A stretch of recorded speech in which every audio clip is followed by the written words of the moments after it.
নমস্কার শ্রোতা বন্ধুরা, আজ আপনারা শুনবেন তিব্বতী তন্ত্রে এক বিচিত্র সব সাধনার গল্প রোলাং। গল্পের লেখক হিমাদ্রি কিশোর দাশগুপ্ত। গল্পটি আপনাদের কেমন লাগলো তা অবশ্যই কমেন্টের মাধ্যমে জানাবেন।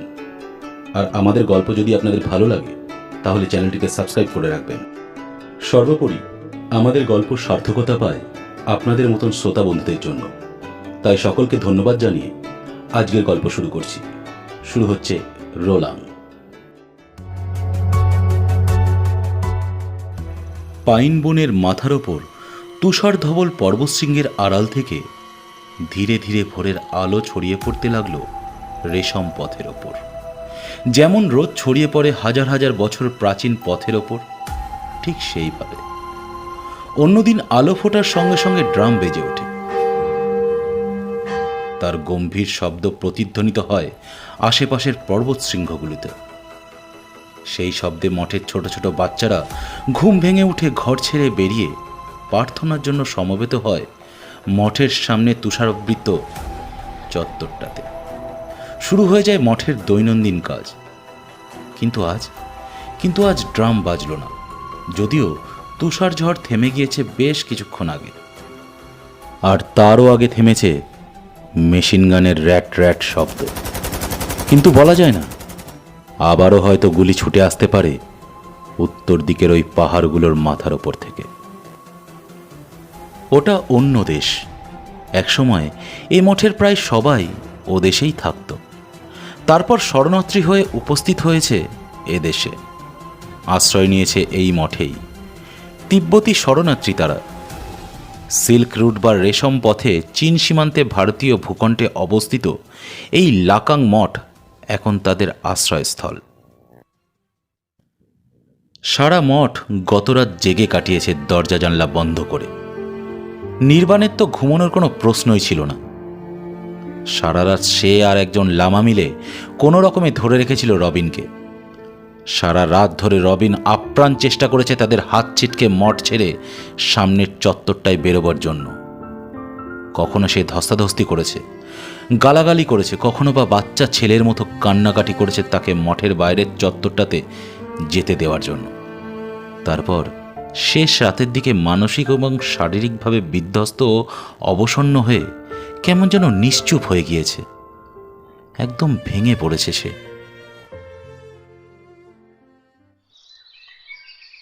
ভোরের আলো ফোটার পর নির্বাণরা যে ঘরে আছে তার জানলাটা একজন লামা একটু ফাঁক করল। ঘরটার এক কোণে সিলিংয়ের দিকে শূন্য দৃষ্টিতে তাকিয়ে বসে আছে রবিন। নির্বাণ জানলার কাছে গিয়ে তাকালো বাইরের চত্বরটার দিকে। বরফ আবৃত চত্বরটার ঠিক মাঝখানে যেখানে সেই অদ্ভুত দর্শন, বা বলা ভালো সেই ভয়ানক ভয়াল দর্শন তিব্বতী দেবতার মূর্তিটা দাঁড়িয়ে আছে, ঠিক তার নিচের মাটিতে কি যেন পড়ে আছে। যদিও সেটা বরফে ঢাকা, তবু নির্বাণ অনুমান করল কি পড়ে আছে সেখানে। নির্বাণ চেয়ে রইল বাইরের দিকে। গতকাল বিকেলে গ্যাংটক থেকে তারা যখন এই লাকাং মঠে এসে পৌঁছেছিল, তখন তারা কেউই ভাবতে পারেনি যে এক রাতের মধ্যেই এমন কোনো ভয়ানক ঘটনা ঘটে যেতে পারে। হাজার বছরের প্রাচীন রেশম পথের অতুলনীয় সৌন্দর্য উপভোগ করতে করতে এই প্রাচীন তিব্বতী মঠে উপস্থিত হয়েছিল তারা। মঠাধ্যক্ষ তাদের উষ্ণ অভ্যর্থনা জানিয়েছিলেন। সূর্য ডোবার আগে পর্যন্ত নির্বাণরা মঠের চারপাশে ঘুরেছে। সারা মঠে ছড়িয়ে থাকা অদ্ভুত দর্শন মূর্তিগুলোর ছবি তুলেছে, ছোট ছোট বাচ্চাদের সঙ্গে খেলেছে। জুলিয়া তো একদম আত্মহারা হয়ে গিয়েছিল এখানে এসে। যদিও এখানে আসার আগে একটা অস্বস্তিবোধ কাজ করছিল জুলিয়ার মনে, কারণ এখানে আসার পথে একবার রেশম পথে একটা দোকানে চা খেতে গাড়ি দাঁড় করেছিল নির্বাণরা। তারা এই লাকাং মঠে আসছে শুনে বৃদ্ধ তিব্বতী দোকানি তাদের বলেছিল যে হাজার বছরের প্রাচীন এই মঠ নাকি তিব্বতী তন্ত্র সাধনার পীঠস্থান। এই মঠ নাকি সব সাধনার কেন্দ্র। জুলিয়ার ভয় ছিল যে এ মঠে এলে হয়তো মৃতদেহটেও দেখতে হতে পারে। কিন্তু এখানে পৌঁছে তারা অনেক ভয়াল দর্শন মূর্তি দেখলেও কোনো মৃতদেহ দেখেনি। অথচ সেই জুলিয়া নিজেই এখন আলো ছড়িয়ে পড়তে লাগলো মঠের চারপাশে। চারপাশে কাছে দূরে একসময় সবকিছু স্পষ্ট হয়ে গেল। রেশম পথের পাকদণ্ডী, তার গায়ের পাইন বন, নীল আকাশের বুকে সার সার তুষার ধবল পর্বতশৃঙ্গ, বাইরের দিকেই তাকিয়েছিল নির্বাণ। মাঝে মাঝে তার চোখ চলে যাচ্ছিল সেই মূর্তিটার নিচে পড়ে থাকা জিনিসটার দিকে। বেশ কিছু সময় আরও কেটে গেল। নির্বাণ খেয়াল করল মঠের অন্য অংশের জানলাগুলো খুলতে শুরু করেছে।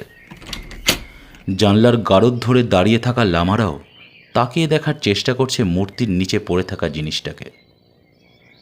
এর কিছুক্ষণের মধ্যে তাদের ঘরের দরজার বাইরে খড়মের শব্দ শুনে ফিরে দাঁড়ালো নির্বাণ। রবিন যাতে কোনোভাবেই ঘর থেকে বেরোতে না পারে গুলিবর্ষণ রাতের মধ্যে, সেই জন্য দরজার বাইরে থেকে বন্ধ করে দেওয়া হয়েছিল শেকল। দরজা খুলে গেল। ঘরে প্রবেশ করলেন মঠাধ্যক্ষ লামা পেংবু। মুন্ডিত মস্তক, অসংখ্য বলিরেখময় মুখ দেখে তার সঠিক বয়স আন্দাজ করা যায় না। গতকাল এখানকার একজন লামা নির্বাণদের বলেছিলেন যে মঠাধ্যক্ষের বয়স নাকি 100-ও বেশি। তাছাড়া এখানে আরও একজন অতি প্রাচীন লামা নাকি আছেন, যার বয়স নাকি 500 বছর। তার নাম চোকসাং। লামা চোকসাং নাকি ভূগর্ভস্থ তার কক্ষে থাকেন। কক্ষ ছেড়ে কখনো বাইরে বেরোন না। নির্বাণরা ব্যাপারটা বিশ্বাস না করলেও মঠাধ্যক্ষ পেংবু লামার বয়সে যে অতিবৃদ্ধ, সেটা তাকে দেখলেই বোঝা যায়। তবে সদা হাস্যময় লোকটির মুখেও এখন আর হাসি নেই। রবিনের দিকে তাকিয়ে তিনি নির্বাণকে উদ্দেশ্য করে বললেন, চলুন, এবার ওকে বাইরে নিয়ে যেতে হবে। ঘরে আরও 3 জন লামা ছিল। তারা ধরাধরি করে উঠে দাঁড় করালো রবিনকে। তারপর তাকে নিয়ে ঘর ছেড়ে মঠের ভেতর থেকে বাইরে বেরোলো তারা। ইতিমধ্যে বেশ কয়েকজন লামা মূর্তিটার কাছে পৌঁছে গিয়ে গোল হয়ে ঘিরে দাঁড়িয়েছে জায়গাটাকে। রবিনকে নিয়ে ধীর পায়ে সেদিকে যখন নির্বাণরা এগোচ্ছে, তখন পাহাড়ের ঢাল বেয়ে নিচ থেকে ওপরে উঠে এলো ইন্দো টিবেটিয়ান বর্ডার ফোর্সের কয়েকজন লোক। নির্বাণের সঙ্গে তারাও উপস্থিত হলো মূর্তিটার নিচে। নির্বাণরা সেখানে উপস্থিত হতেই লামার দল একপাশে একটু সরে দাঁড়ালো। ইতিমধ্যে জিনিসটার ওপর থেকে বরফের আবরণ সরিয়ে ফেলেছে লামারা। নির্বাণদের চোখের সামনে মাটিতে পড়ে আছে একটা দেহ, জুলিয়ার লাশ। তবে তার মুখে যন্ত্রণার কোনো চিহ্ন নেই। খোলা চোখ, তার ঠোঁটের কোণে আবজা হাসির ছোঁয়া লেগে আছে, যেন এখনই সে উঠে বলবে গুড মর্নিং। এমনই জীবন্ত তার দেহ। সামনে সে কিছু বোঝার আগেই মৃত্যু এসে ছিনিয়ে নিয়ে গেছে তার জীবন, যে জন্য কোনো যন্ত্রণার ছাপ ধরা পড়েনি তার মুখে। খুব ভালো করে দেখার পর নির্বাণ জুলিয়ার বুকের বাঁ দিকে একটা ছোট ছিদ্র দেখতে পেল। সম্ভবত ওই একটাই গুলি লেগেছিল তার দেহে, আর লেগেছিল একদম মর্মস্থলে। আর তাতেই মুহূর্তের মধ্যে প্রাণহীন হয়ে যায় তার দেহ। নির্বাকভাবে সবাই চেয়ে রইল জুলিয়ার মৃতদেহের দিকে। সেদিকে তাকিয়ে যেন পাথরের মূর্তি বনে গেছে রবিন। নির্বাণ পিঠের ওপর পেছন থেকেই একটা হাতের স্পর্শ অনুভব করতেই সে ফিরে তাকিয়ে দেখল ইন্দো টিবেটিয়ান ফোর্সের একজন অফিসার ইশারা করে তাকে একটু বাইরে আসতে বলছে। নির্বাণ সরে এলো জটলার বাইরে। নির্বাণ দেখল ভদ্রলোকের বুকের নেমপ্লেটে লেখা ডুকপা, পদমর্যাদায় লেফটেন্যান্ট। সম্ভবত এই অফিসারও জন্মসূত্রে তিব্বতী। তিনি চাপা স্বরে নির্বাণকে বললেন, আপনি তো এই ব্রিটিশ দম্পতির সঙ্গী হয়ে এখানে এসেছেন, তাই না? আমাকে গতকালই বর্ডার চেকপোস্টের লোকেরা খবর দিয়েছিল যে এক ব্রিটিশ দম্পতি আর একজন বাঙালি লাকাং মঠে গিয়েছে। আপনারা এখানে এসেছিলেন কেন? নির্বাণ বলল, আমি কলকাতা থেকে সিল্ক রুটের ছবি তুলতে এখানে এসেছিলাম। গ্যাংটক হোটেলে আসার সময় রবিন আর জুলিয়ার সঙ্গে পরিচয়। জুলিয়ার একটা স্বেচ্ছাসেবী সংগঠন আছে যার কাজ বিশ্বের নানান প্রান্তের শরণার্থী শিশুদের ওষুধ, খাবার ইত্যাদি দিয়ে সাহায্য করা। সে কাজেই ওরা এখানে এসেছিল। আমি ওদের সঙ্গী হয়ে যাই। কাল বিকেলে আমাদের গাড়ি এসে এখানে নামিয়ে দিয়ে যায়। কথা ছিল আগামীকাল আমরা ফিরে আসব, কিন্তু অফিসার শুনে বললেন, বুঝলাম। সীমান্তের ওপর থেকে যারা এ মঠের ওপর গুলি চালিয়েছে তাদের এ মঠের ওপর রাগ আছে, কারণ এ মঠ এখন তিব্বতী শরণার্থী শিশুদের আশ্রয়স্থল বলে। মাঝে অবশ্য কয়েক মাস গোলাগুলি বন্ধ ছিল, কাল আবার হলো। আমরা অবশ্য পাল্টা জবাব দিয়েছি, কিন্তু কিন্তু শুধু এই মহিলার গায়ে গুলি লাগলো কিভাবে? নির্বাণ জবাব দিল, রাতের খাওয়া সেরে আমরা একটা ঘরে বসে গল্প করছিলাম। খোলা জানালা দিয়ে চাঁদের আলোয় বাইরেটা ভালো দেখা যাচ্ছিল। অপূর্ব দেখাচ্ছিল বাইরেটাকে। জ্যোৎস্না যেন চুইয়ে পড়ছিল পর্বতশৃঙ্গ থেকে। এই সময় তারই মধ্যে পেঁজা তুলোর মতন তুষারপাত শুরু হলো। সেই অপূর্ব দৃশ্য দেখে জুলিয়া বলল সে একবার বাইরের চত্বরে বেরিয়ে ভালো করে দেখবে চারপাশের দৃশ্য। আমি আর রবিন ঘরেই রইলাম। সে ঘর ছেড়ে বেরিয়ে গেল। কিছুক্ষণের মধ্যে খোলা জানালা দিয়ে আমরা দুজনেই দেখলাম যে জুলিয়া মঠের বাইরে বেরিয়ে এগোচ্ছে একদিকে। নির্দিষ্ট জায়গাতে যখন সে পৌঁছালো, ঠিক তখনই হঠাৎ পাহাড়ের মাথা থেকে খটখট শব্দ শুরু হলো। ছিটকে উঠতে লাগলো সেই চত্বরের বরফ। আর তারপরে দেখলাম জুলিয়া পড়ে গেল। মুহূর্তের মধ্যে চিৎকার চেঁচামেচি শুরু হলো সারা মঠ জুড়ে। দরজা জানলা দুমদাম শব্দ করে বন্ধ হতে লাগলো। আমি আর রবিন যখন ঘর ছেড়ে বেরিয়ে মঠের বাইরে বেরোবার জন্য দরজার সামনে এগোলাম, তখন সেই দরজা বন্ধ করে দেওয়া হয়েছে। মঠাধ্যক্ষ আর অন্য লামারা বললেন যে কিছুতেই আর বাইরে বেরোনো যাবে না, বেরোলে নির্ঘাত মৃত্যু। সীমান্তের ওপার থেকে মঠ লক্ষ্য করে গুলি বৃষ্টি শুরু হয়েছে। বাইরে বেরিয়ে কিছুতেই তারা আমাদের মরতে দেবেন না। এদিকে বাইরে পড়ে রয়েছে জুলিয়া। রবিন আপ্রাণ চেষ্টা করছিল বাইরে যেতে। অতি কষ্টে তাকে ঘরবন্দি করা হয়। অফিসার বললেন, মৃত মহিলা বিদেশি নাগরিক। আর্মির তত্ত্বাবধানেই আমরা দেহ ফিরিয়ে নিয়ে যাব। ব্রিটিশ এম্বাসিকেও সরকার মারফত ব্যাপারটা জানাতে হবে। চলুন এবার কথা বলা যাক মঠাধ্যক্ষ আর রবিন নামের ওই ব্রিটিশ যুবকের সঙ্গে। কয়েক পা এগিয়েই নির্বাণ আর সেনা অফিসার গিয়ে দাঁড়ালো সেই জটলার মাঝে। রবিন তখনও পাথরের মূর্তির মতো তাকিয়ে আছে তার সঙ্গিনীর মৃতদেহের দিকে। নির্বাণ আর সীমান্তরক্ষী বাহিনীর অফিসার ডুকপাও তাদের পাশে গিয়ে দাঁড়ালেন। ডুকপা চাপা স্বরে মঠাধ্যক্ষের কানের কাছে নির্বাণের কাছ থেকে শোনা কথাগুলো বলে জানতে চাইলেন ব্যাপারটা সত্যি কিনা। সম্মতিসূচক মাথা নাড়লেন মঠাধ্যক্ষ। ঘটনা সম্বন্ধে সীমান্তরক্ষী বাহিনীর তিব্বতী বংশোদ্ভব অফিসার এবার নিশ্চিত হলেন। এরপর একটু ইতস্তত করে নিশ্চল রবিনের কাঁধে হাত রেখে বললেন, আমরা সবাই খুব দুঃখিত, কিন্তু আপনার সঙ্গিনীর মৃতদেহ এবার নিচে নিয়ে যেতে হবে। আপনাকে আর আপনার ভারতীয় সঙ্গীকেও আমরা নিচে নিয়ে যাব। আপনার সঙ্গিনীর মৃতদেহ যাতে আপনি দেশে নিয়ে যেতে পারেন তার সব ব্যবস্থা করবে ভারত সরকার। আপনি নিশ্চিন্তে থাকুন এই ব্যাপারে। আপনারা এদেশের অতিথি ছিলেন, কোনো অমর্যাদা হবে না আপনার সঙ্গিনীর মৃতদেহের সাথে। এই বলে অফিসার তার সঙ্গীদের উদ্দেশ্যে জুলিয়ার মৃতদেহটা মাটি থেকে ওঠাবার ইঙ্গিত করতে যাচ্ছিলেন, কিন্তু তা শুনেই হঠাৎই থরথর করে কেঁপে উঠল রবিন।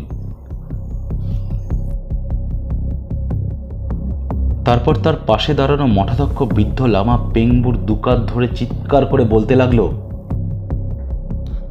তোমরা ঠক, তোমরা প্রবঞ্চক, মিথ্যাবাদী। তোমরা বলেছিলে এ মঠে এলে আমাদের কোনো ক্ষতি হবে না। তোমাদের অনাথ শিশুদের সাহায্য করার জন্য এত দূর থেকে ছুটে এসেছিল জুলিয়া।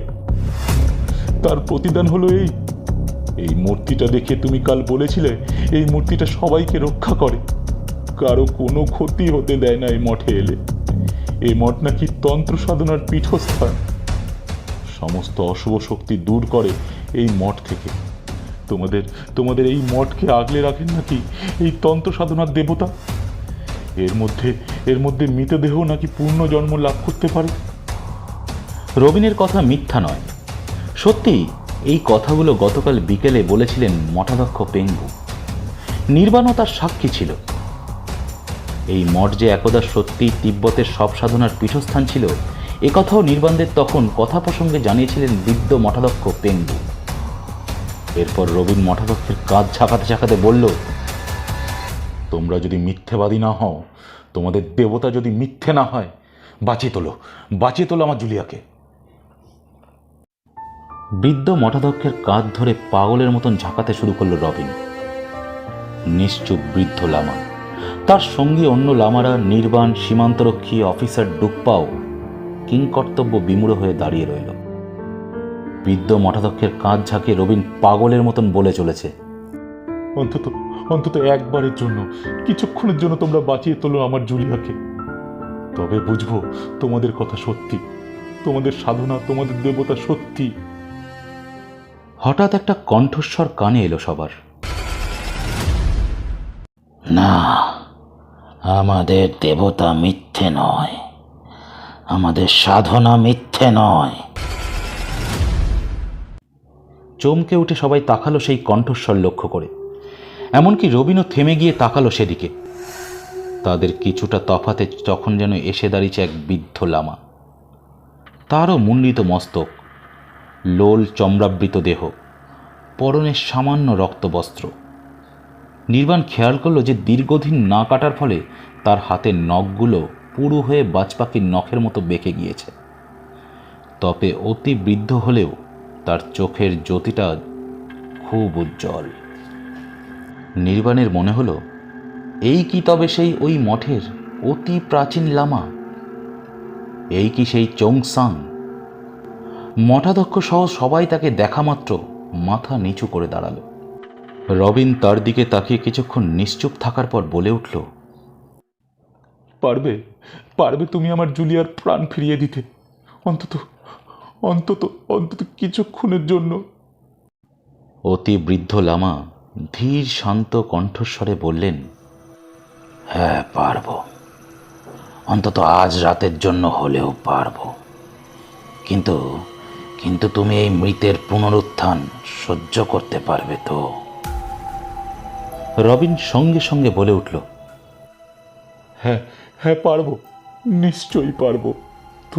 তুমি একবারের জন্য অন্তত জীবন্ত করে তোলো আমার জুলিয়াকে, দোহাই তোমার। সেই অতি বৃদ্ধ লামা বললেন, আচ্ছা বেশ, কিন্তু একটা শর্ত আছে আমার। রবিন বলে উঠল, তোমার সব শর্ত পূরণ করতে আমি রাজি। শুধু একবারের জন্য জীবিত করে তোলো জুলিয়াকে। আমায় তাকে একবার শেষ চুম্বন করতে দাও। অতি বৃদ্ধ লামা বললেন, এক রাতের জন্য আমি জীবিত করে তুলব এই মৃত নারীকে, তবে শর্ত একটাই, তার দেহের অতি ক্ষুদ্র অংশ কিন্তু আমি রেখে দেব আমার কাছে। কাল ভোরবেলায় মৃতদেহেতে তা তুমি ফেরত পাবে না। রবিনের কথা শুনে অতি বৃদ্ধ লামার ঠোঁটের কোণে একটা আবছা হাসি ফুটে উঠল। তিনি বললেন, তবে মৃতদেহ মঠের ভেতরে নিয়ে যেতে হবে। আপনি যা করতে বলবেন তাই করব। এই মৃতদেহ এখানেই থাকবে। দেখি আপনি তাকে বাঁচিয়ে তুলতে পারেন কিনা। লামা চোকসাং এরপর মঠাধ্যক্ষ পেঙ্গুর উদ্দেশ্যে তিব্বতী ভাষায় সম্ভবত বললেন মৃতদেহটাকে মঠের ভিতরে নিয়ে যাওয়ার জন্য। কারণ তার কথা শুনে মঠাধ্যক্ষ পেঙ্গু সীমান্তরক্ষী বাহিনীর অফিসার ডুকপার উদ্দেশ্যে বললেন, তোমরা ফিরে যাও, কাল সকালে এসো। ডুকপা নিজে জন্মসূত্রে তিব্বতী, কাজেই মঠাধ্যক্ষের আদেশের বিরোধিতা করল না, হয়তোবা তার ধর্মাভাবের জন্য। সে শুধু নির্বাণের উদ্দেশ্যে বলল, আপনি কি আমাদের সঙ্গে নিচে ফিরে যাবেন? নাকি কাল ফিরবেন? নির্বাণ বলল, না, আমি কাল রবিন আর জুলিয়ার মরদেহের সঙ্গে নিচে ফিরব। আমরা একসঙ্গে এসেছিলাম, একসঙ্গেই ফিরব। রবিনের পাশে থাকাটা এখন সবচেয়ে জরুরি। তার জবাব পেয়ে অগত্যা মঠের সামনে চত্বর ছেড়ে নিচে নামার পথ ধরলেন সীমান্তরক্ষী বাহিনীর অফিসার ও তার জওয়ানরা। অতি বৃদ্ধ লামা চোকসাং তিব্বতী ভাষায় কি যেন নির্দেশ দিলেন মঠাধ্যক্ষকে। তারপর ধীর পায়ে এগিয়ে মঠের ভেতরে অদৃশ্য হয়ে গেলেন। এরপর মঠাধ্যক্ষ পেংবুর নির্দেশে বরফের চাদরের ওপর থেকে কয়েকজন লামা ধরাধরি করে জুলিয়ার দেহটাকে উঠিয়ে নিয়ে এগোলো মঠের ভেতরে যাওয়ার জন্য। তাদের অনুসরণ করল নির্বাণ আর রবিন সহ মঠাধ্যক্ষ। নির্বাণের সঙ্গেই হাঁটছিলেন মঠাধ্যক্ষ পেংবু। নির্বাণ তাকে প্রশ্ন করল, সত্যি কি আপনারা জীবিত করে তুলতে পারবেন এই মৃতদেহকে? মঠাধ্যক্ষ বললেন, লামা চোংসাং যখন বললেন তখন নিশ্চয়ই কাজটা করতে পারবেন তিনি। লামা চোংসাং প্রেত সিদ্ধ পুরুষ। তিনি জানেন কিভাবে প্রেতাত্মাকে পুনর্প্রতিষ্ঠা করতে হয় মৃতের শরীরে। নির্বাণ বলল, কিভাবে তিনি বাঁচিয়ে তুলবেন মৃতাকে? মঠাধ্যক্ষ বললেন, তিব্বতী তন্ত্র সাধনায় এই পদ্ধতির নাম রোলাং। চোকসাং মিলিত হবেন ওই মৃতদেহের সাথে। এরপর মৃতদেহে আত্মা প্রবেশ করিয়ে আবার তাকে জাগিয়ে তুলবেন এক রাতের জন্য। একথা বলার পর মঠাধ্যক্ষ বললেন, সব সাধনার ব্যবস্থা করে দিয়েই আমরা সবাই ওই অন্য মঠে নেমে যাব। বলা যায় না, রাতে আবার গুলি বৃষ্টি হতে পারে। সীমান্তের ওপর থেকে গোলাও ছোড়া হতে পারে। তাছাড়া রাতে যখন ওই প্রেতাত্মা জীবিত হয়ে উঠবে তখন এখানে বেশি লোক থাকা বাঞ্ছনীয় নয়। তিব্বতী তন্ত্র সাধনায় সব সাধনা নিয়ে অনেক গল্প শোনা যায় বটে। নির্বাণও এমন কিছু গল্প শুনেছে। কিন্তু সত্যি কি মৃত মানুষের মধ্যে আবার প্রাণ প্রতিষ্ঠা করা সম্ভব? ব্যাপারটা ঠিক বিশ্বাস করতে পারছে না নির্বাণ, কিন্তু মুখে কিছু বলে না সে। জুলিয়ার শবদেহ নিয়ে মঠের ভেতরে প্রবেশ করল সবাই। মঠাধ্যক্ষ রবিনকে বললেন, আপনি নিশ্চয়ই চান যে আপনার সঙ্গিনীকে জীবিত করে তুলুন, লামা চোকসাং। আমরা তার আয়োজন শুরু করব এখন, কিন্তু তার জন্য কিছু শর্ত মানতে হবে আপনাকে। রবিন আচ্ছন্নের মতো বলল, হ্যাঁ হ্যাঁ, মানব, সব মানব, শুধু জুলিয়াকে আপনারা ফিরিয়ে দিন। মঠাধ্যক্ষ বললেন, কিছু সময়ের মধ্যেই জুলিয়ার দেহ নিয়ে সাধন কক্ষে সাধনা শুরু করবে প্রেতসিদ্ধ লামা। বাইরে থেকে দরজা ধাক্কা দিয়ে বা চিৎকার করে তার ধ্যান ভঙ্গ করা যাবে না। তাতে সাধক ও আপনার দুজনেরই বিপদ হতে পারে। আপনি সারাদিন এ ঘরেই থাকবেন। আর দ্বিতীয় কথা হলো, লামা চোকসাং যে জিনিসটা নেবেন সেটা ফেরত পাওয়ার কোনো চেষ্টা করবেন না। তাতে আপনার মৃত্যুও ঘটতে পারে। রবিন বলল, আমি সব মানতে রাজি আছি, সব মানতে। শুধু আপনারা ওকে একবারের জন্য বাঁচিয়ে তুলুন। পেংবু বললেন, তাই হবে। আপনি ঘরে গিয়ে থাকুন। অন্ধকার নামলে যখন আপনার সঙ্গিনী জীবন্ত হয়ে উঠবে তখন আপনি ঠিক জানতে পারবেন।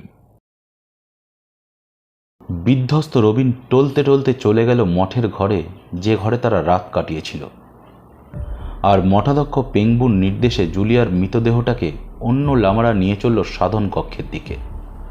মঠাধ্যক্ষের সঙ্গে নির্বাণও চলল তাদের অনুসরণ করে। বেশ কয়েকটা অলিন্দ পেরিয়ে তারা এসে প্রবেশ করল একটা ঘরে। তার সিলিং থেকে নেমে এসেছে ভয়ঙ্কর চিত্রশোভিত নানান ধরনের প্রাচীন থাঙ্কা বা রেশমের কাপড়। পাথর আর কাঠের দেয়ালগুলোতে খচিত আছে তিব্বতী অপদেবতার বীভৎস সব মূর্তি। ঘরের এক প্রান্তে নিচু বেদি মতন একটা জায়গা রয়েছে। তার চারপাশে সাজানো নরকরটি, মানুষের হাড়গোড়, আর জমে রয়েছে যুগ যুগ ধরে জমে থাকা ধূপের ছাই। ওই ছায়ের স্তূপ আর একটা অদ্ভুত গন্ধ বুঝিয়ে দিচ্ছে ওই ঘরটা বহু প্রাচীন। ঘরে ঢোকার পর মঠাধ্যক্ষ পেঙ্গু চাপা স্বরে বললেন, এই ঘরটা কেন্দ্র করেই নির্মিত হয়েছে এই মঠ। যুগ যুগ ধরে এ ঘরে সব সাধনা করেছেন প্রাচীন লামারা। যারা এ ঘরে সব সাধনা করেছেন তাদের মধ্যে এখন কেউ জীবিত নেই, শুধু চোকসাং ছাড়া। এ ঘরে আমরা কোনো ট্যুরিস্টদের ঢুকতে দিই না। ঘটনাচক্রে আপনি ঘরটা দেখতে পেলেন। ঘরে ঢুকে জুলিয়ার মৃতদেহ মাটিতে নামিয়ে রাখা হলো। একদল লামা গোছা গোছা ধূপ জ্বালাতে শুরু করলো বেদিটার চারপাশে। অন্যদিকে জুলিয়ার পোশাক খুলতে শুরু করলো। সম্পূর্ণ নিরাবরণ করা হলো তাকে। একটা সুতো তার দেহে রাখা হলো না। নির্বাণ দেখল, হ্যাঁ, শুধুমাত্র একটাই ক্ষতচিহ্ন আছে তার দেহে, ঠিক বাঁ দিকের বুকে। তাছাড়া সারা দেহে একদম নিখুঁত, কোথাও কোনো চিহ্ন পর্যন্ত নেই। নির্বাণ দেখল, কি সুন্দর এই যুবতীর দেহ। এখনো যেন তা কোনো পুরুষকে আকৃষ্ট করতে পারে। জুলিয়ার দেহটাকে উন্মুক্ত করার পর তার দেহটাকে উঠিয়ে নিয়ে গিয়ে চিৎ করে শোয়ানো হলো বেদির ওপর। তার হাত দুটো টান টান করে ছড়িয়ে দেওয়া হলো দুপাশে। পা দুটো দুপাশে যথাসম্ভব সরানো হলো। ঘরের জানালাগুলো আগে থেকেই বন্ধ ছিল। ঘরে শুধু আলো ঢুকছিল দরজা দিয়ে। জুলিয়ার শবদেহ রেখে সবাই বাইরে এসে দাঁড়ালো। কিছুক্ষণের মধ্যে একটা অস্পষ্ট শব্দ শোনা গেল। আধো অন্ধকার অলিন্দ পথে এসে দাঁড়িয়েছেন অতি বৃদ্ধ লামা চোকসাং। তাকে দেখে এবার বেশ চমকে গেল নির্বাণ। তার দেহে এক খণ্ড বস্ত্র নেই। হাড়ের ওপর শুধু যেন চামড়ার আচ্ছাদন দেওয়া দেহ। একটানা পাতলা কাপড়ের চামড়াটা টেনে খসিয়ে দিলেই যেন তার কঙ্কালটা বেরিয়ে পড়বে। বুকের কাছে তিনি একটা চাল মাপার কনকির মতো রূপোর কৌটো ধরে আছেন। দীর্ঘদিন না কাটার ফলে তার হাত পায়ের লম্বা লম্বা নখ বাজ পাখির মতন বেঁকে গিয়েছে।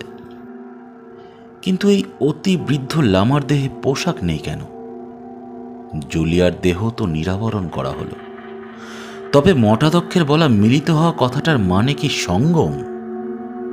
প্রশ্নটা মুহূর্তের জন্য মৃদু ঘুরপাক খেল নির্বাণের মনে। চোকসাং দরজার সামনে এসে দাঁড়াতেই তাকে দেখে শ্রদ্ধায় মাথা নত করল মঠাধ্যক্ষ সহ অন্যরা। নির্বাণও করল। চোকসাং তার হাতে ধরা ঢাকনাওয়ালা রূপোর পাত্রটা মঠাধ্যক্ষের হাতে ধরিয়ে দিয়ে সাধন কক্ষে প্রবেশ করলেন। বাইরে থেকে একজন লামা ঘরের দরজা বন্ধ করে দিলেন। অন্ধকার ঘরটার মধ্যে শুধু রইল লামা চোকসাং আর সেই সব দেহটা। সঙ্গীদের নিয়ে মঠাধ্যক্ষ এবার দরজার কিছুটা তফাতে গিয়ে দাঁড়ালেন। তারপর অন্য লামাদের উদ্দেশ্যে তিব্বতী ভাষায় কি যেন বললেন, কিন্তু তার কথা শুনে মাথা নিচু করে চুপচাপ দাঁড়িয়ে রইল অন্য লামারা। মঠাধ্যক্ষ ভ্রুহীন মুখ যেন ধীরে ধীরে কুঞ্চিত হয়ে উঠল। তিনি এরপর নির্বাণকে বললেন, একটা সমস্যায় পড়া গেল। এই পাত্রটা নিয়ে রাতে কাউকে উপস্থিত থাকতে হবে। চোকসাং সাধনা শেষ করে বেরিয়ে ঠিক সময়ে একটা জিনিস রাখবেন এই কৌটোর ভিতর।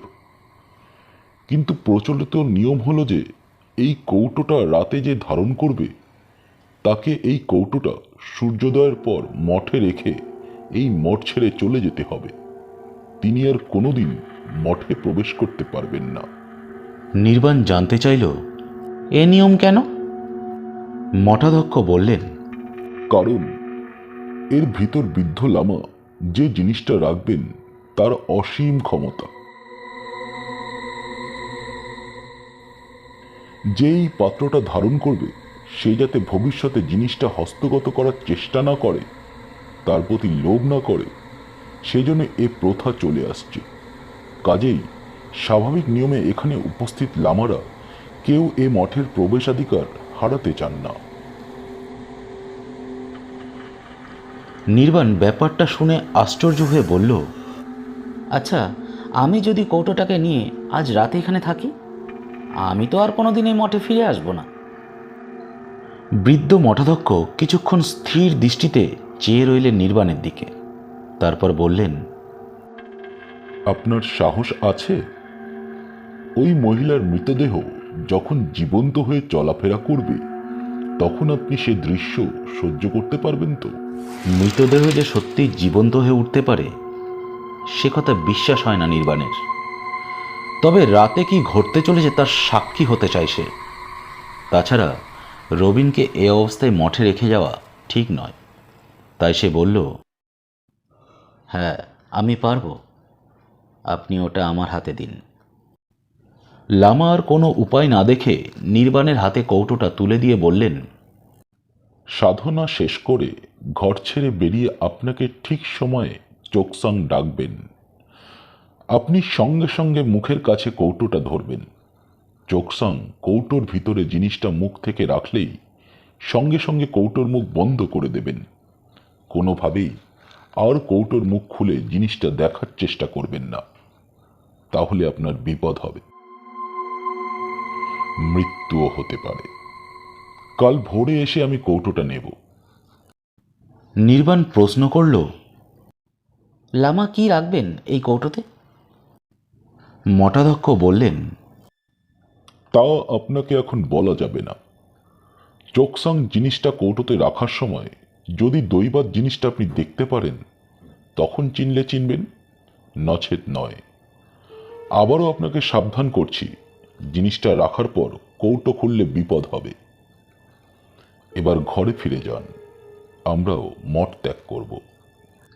কৌটোটা নিয়ে আবার নিজের সেই ঘরে ফিরে এলো নির্বাণ।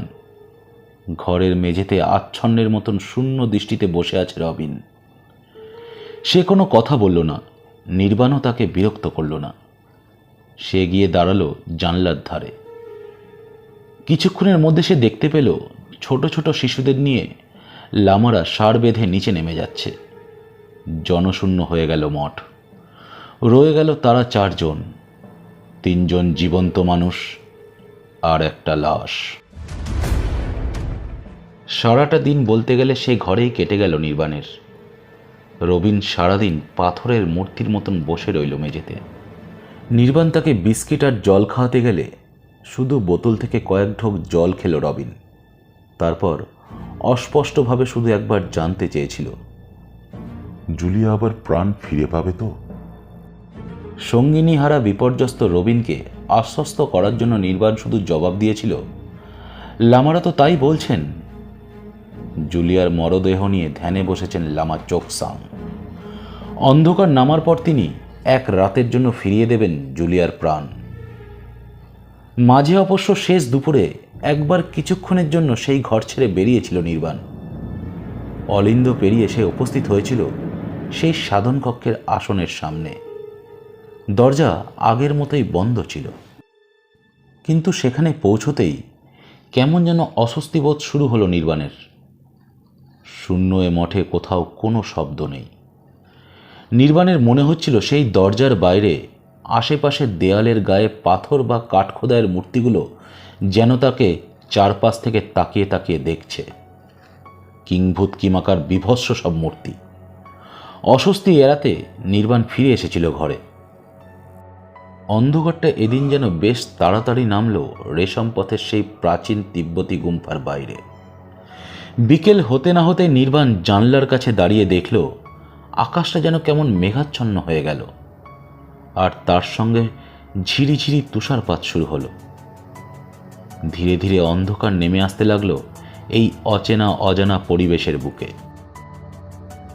অন্ধকার নামার পর সঙ্গে আনা চার্জার লাইটটা জ্বালিয়ে ফেলল নির্বাণ। আর তার কিছুক্ষণ পরে আস্তে আস্তে অবসাদ ভেঙে উঠে দাঁড়ালো রবিন। বাইরে একসময় বাতাসের শব্দ শোনা গেল।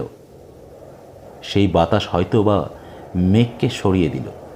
চাঁদ উঠল আকাশে, গোল থালার মতন বেশ বড় চাঁদ। তবে বাতাসের শব্দ আর তুষারপাত কিন্তু থামল না।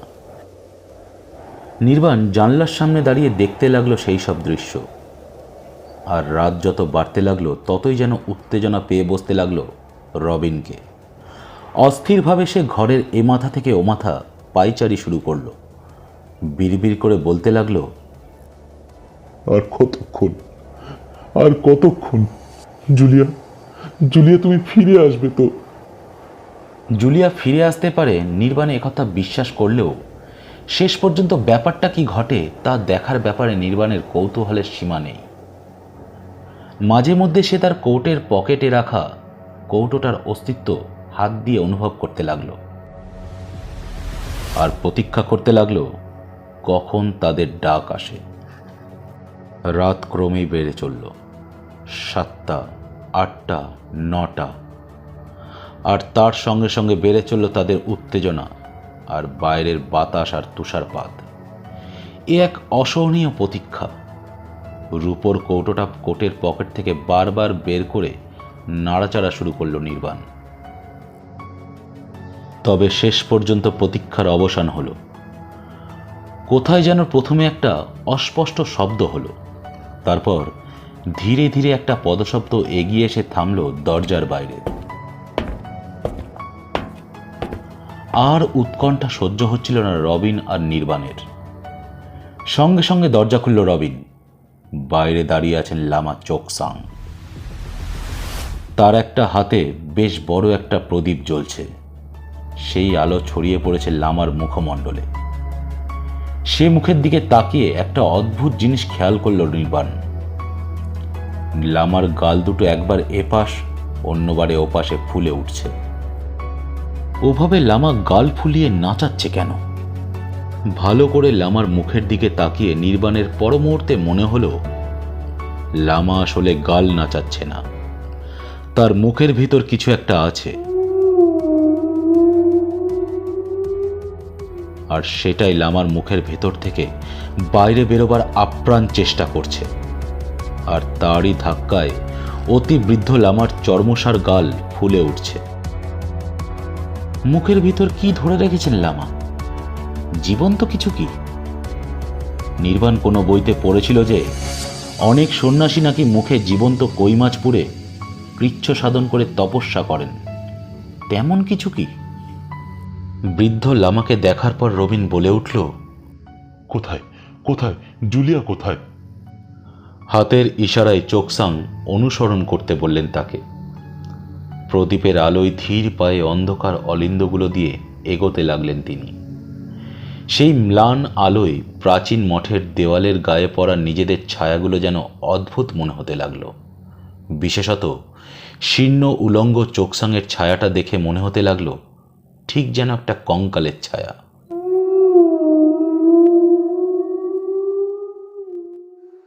সাধন কক্ষের কিছুটা তফাতে এসে থামলেন লামা। কক্ষের দরজা খোলা, ভিতরে জমাট বাঁধা অন্ধকার। সেদিকে তাকিয়ে রবিন বলে উঠল, কই কই জুলিয়া কই?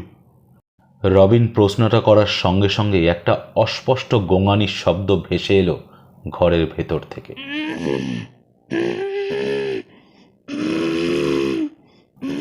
আর সেই শব্দটা ক্রমশ দরজার দিকে এগিয়ে আসতে লাগলো।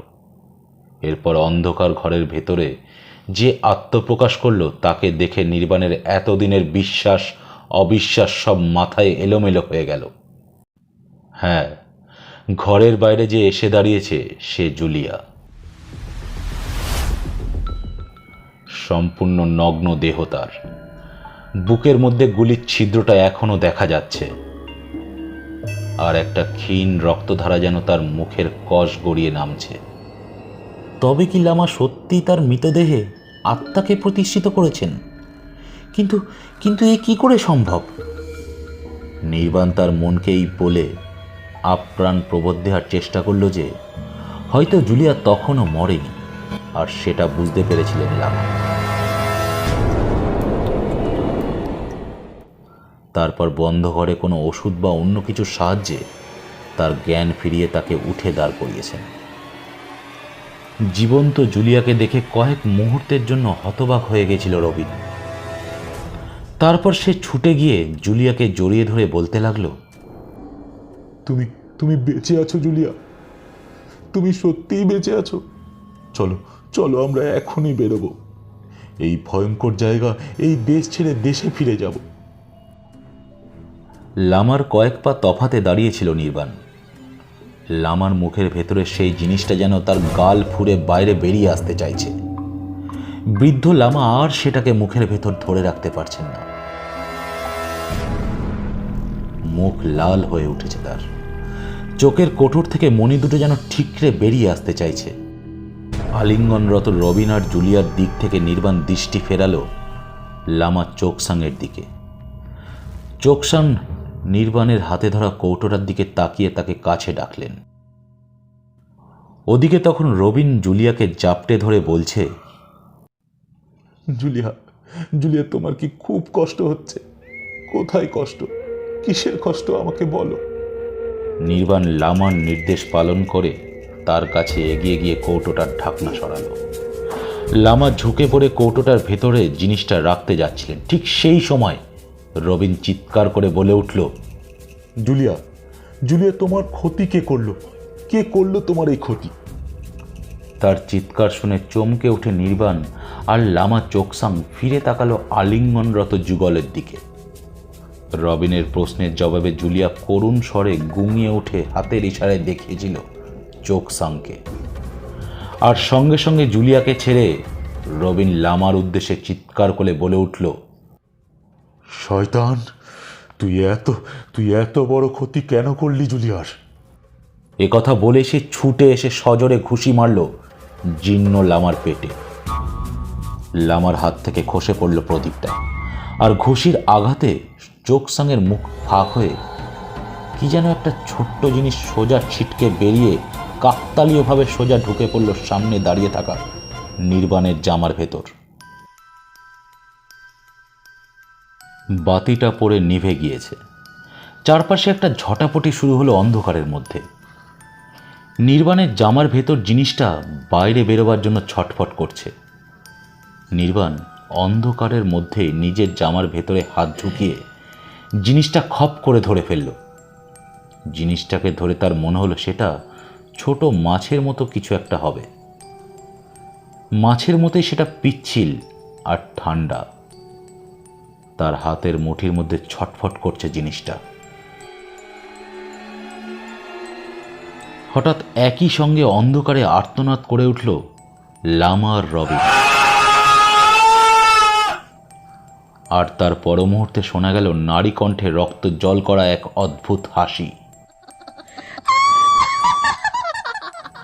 জুলিয়ার হাসি। অট্টহাস্য করছে জুলিয়া। ব্যাপারটা কি হচ্ছে বুঝতে পারছে না নির্বাণ। সে চেষ্টা করতে লাগলো তার হাতের জিনিসটা কৌটোতে ভরে ফেলার। অন্ধকারের মধ্যে কাজটা করতে একটু সময় লাগলো তার। জুলিয়ার হাসি তখন অলিন্দ ধরে এগিয়ে যাচ্ছে বাইরের দিকে। তার সঙ্গে ভারী কোনো জিনিস মেজের ওপর দিয়ে ঘষটে টেনে নিয়ে যাওয়ার শব্দ হচ্ছে। কোনো ক্রমে জিনিসটাকে কৌটোর মধ্যে পুরে সেই ভয়ঙ্কর হাসিকে অনুসরণ করল নির্বাণ। সে মঠের দরজার বাইরে এসে এক অদ্ভুত দৃশ্য দেখতে পেল। তুষারপাতার বাতাস বইছে বাইরে, আর সেই ঝোড়ো বাতাস আর তুষারপাতের মধ্যে চাঁদের আলোয় জুলিয়া কোনো অমানসিক দানবীয় শক্তিতে দু হাতে চোকসাং আর রবিনের গলা দুটো ধরে মাটির ওপর তাদের দেহ দুটোকে টানতে টানতে এগিয়ে নিয়ে চলেছে। বলা ভালো উড়িয়ে নিয়ে চলেছে। দেখে মনে হয় ওই দুটো দেহতে আর প্রাণ নেই। চত্বরের যে পাশটায় খাদ সেখানে পৌঁছে গেল জুলিয়া। এই বিভৎস দৃশ্য আর সহ্য করতে না পেরে নিজের অজান্তেই যেন আতঙ্কে চিৎকার করে উঠল নির্বাণ। আর সেই চিৎকার শুনেই সম্ভবত দেহ দুটোকে নিয়ে খাদের কিনারে দাঁড়িয়ে নির্বাণের দিকে ফিরে তাকালো জুলিয়া। কি বিভৎস তার মুখমণ্ডল! মুখের দুপাশে কষ গড়িয়ে তাজা রক্ত পড়ছে। চোখের মণি দুটো জ্বলছে হিংস্র সাপদের মতো। সত্যি যেন সে প্রেত লোকের বাসিন্দা। নির্বাণকে দেখে সে একরাশ ঘৃণা আর হিংস্রতা নিয়ে এগোতে যাচ্ছিল নির্বাণের দিকে, কিন্তু এগোতে গিয়েও থমকে দাঁড়ালো নির্বাণের হাতে ধরা কৌটোটার দিকে তাকিয়ে। জ্ঞান হারাবার আগের মুহূর্তে নির্বাণ দেখল শেষ একটা আর্তনাদ করে জুলিয়া দেহ দুটোকে শূন্যে উড়িয়ে দিয়ে ঝাঁপ দিল খাদে।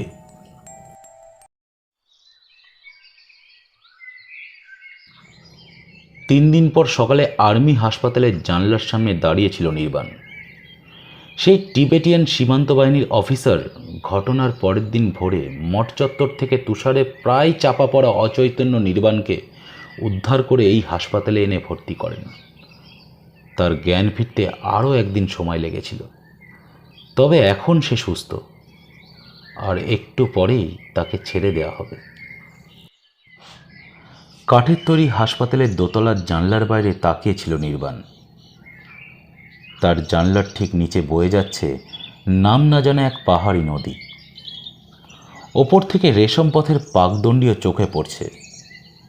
তার দুপাশে ঘন পাইন বন, মাথার উপর তুঙ্গ তুষার শৃঙ্গগুলো সার বেঁধে দাঁড়িয়ে আছে।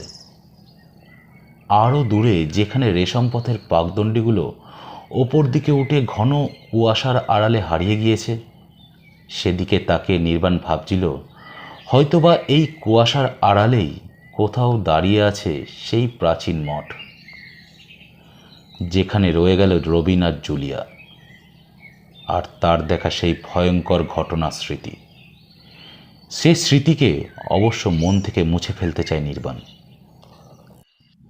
ভাবছিল নির্বাণ, এমন সময় ঘরে প্রবেশ করলেন ইন্দো টিবেটিয়ান ফোর্সের অফিসার ডুকপা। তার হাতে ধরা ফুলের স্তবকটা নির্বাণের হাতে দিয়ে বললেন, আজ তো আপনি চলে যাবেন, তাই দেখা করতে এলাম। নিচে আর্মির গাড়ি দাঁড়িয়ে আছে, তারা আপনাকে গ্যাংটকে পৌঁছে দেবে। একথা বলার পর ডুকপা বললেন, আপনি এতদিন অসুস্থ ছিলেন তাই প্রশ্নটা করিনি। আসলে সেদিন রাতে ব্যাপারটা কি ঘটেছিল বলুন তো? একটু চুপ করে নির্বাণ সংক্ষেপে প্রথমে মোটামুটি বলল ব্যাপারটা। তারপর ডুকপাকে প্রশ্ন করল, আচ্ছা, রোলাং কাকে বলে আপনি জানেন? মঠাধ্যক্ষ বলেছিলেন লামা চোকসাং যে পদ্ধতিতে মৃতাকে পুনর্জন্ম দেবেন তার নাম নাকি রোলাং। ভদ্রলোক তার কথার জবাবে বললেন, ব্যাপারটা সত্যি মিথ্যা না জানলেও যেহেতু আমি জন্মসূত্রে তিব্বতী, তাই তিব্বতী সব সাধনার কথা আমি শুনেছি এবং রোলাং পদ্ধতিও শুনেছি। মৃতদেহের শরীরে আত্মা প্রবেশ করিয়ে কিছু সময়ের জন্য আবার নাকি জীবন্ত করে দেওয়া হয় দেবকে। এই সাধনা সম্বন্ধে যতটুকু শুনেছি তাতে সাধক মৃতদেহ নিয়ে অন্ধকার ঘরে সারাদিন সাধনা করেন। এই পদ্ধতিতে মৃতদেহকে উলঙ্গ করে চিৎ করে শুইয়ে রাখা হয়।